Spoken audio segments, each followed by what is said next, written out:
Hindi lang isa, dalawa, tatlo, so marami pa na nakaranas na nakalimutan yung appointment natin sa Marina. Sa dami-dami natin ginagawa araw-araw, so siyempre makalimutan natin, lalo na pag matagal pa yung appointment natin sa Marina ko. So, kung isa ka rin sa nakalimutan, yung appointment status mo sa Marina, ang video na to para sa iyo.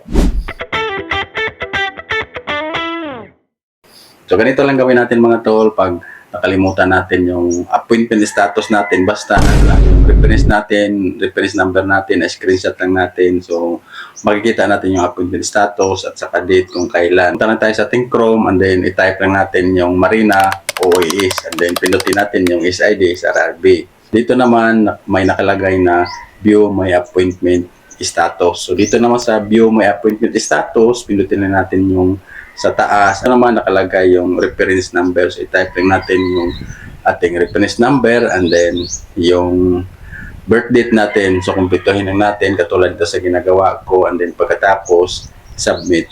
So, ang nakalagay dito, mayroon dito na view receipt and then map and then reminders.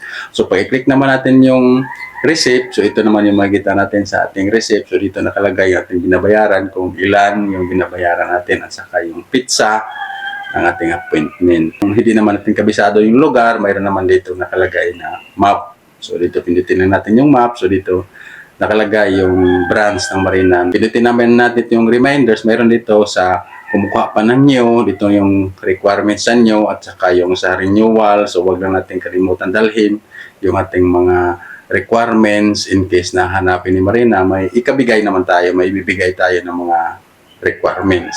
So, mayroon din itong loss of damage. So, ito yung mga requirements para sa loss of damage. So, ganun lang mga tol. So, napakadali lang, diba? So, subukan mo kung nakalimutan mo rin yung appointment status mo. So, ganun lang gawin natin. Mabilis lang mga tol, madali lang sa ngayon kasi digital na tayo ngayon. So, magkita-kits tayo mga tol sa susunod na video.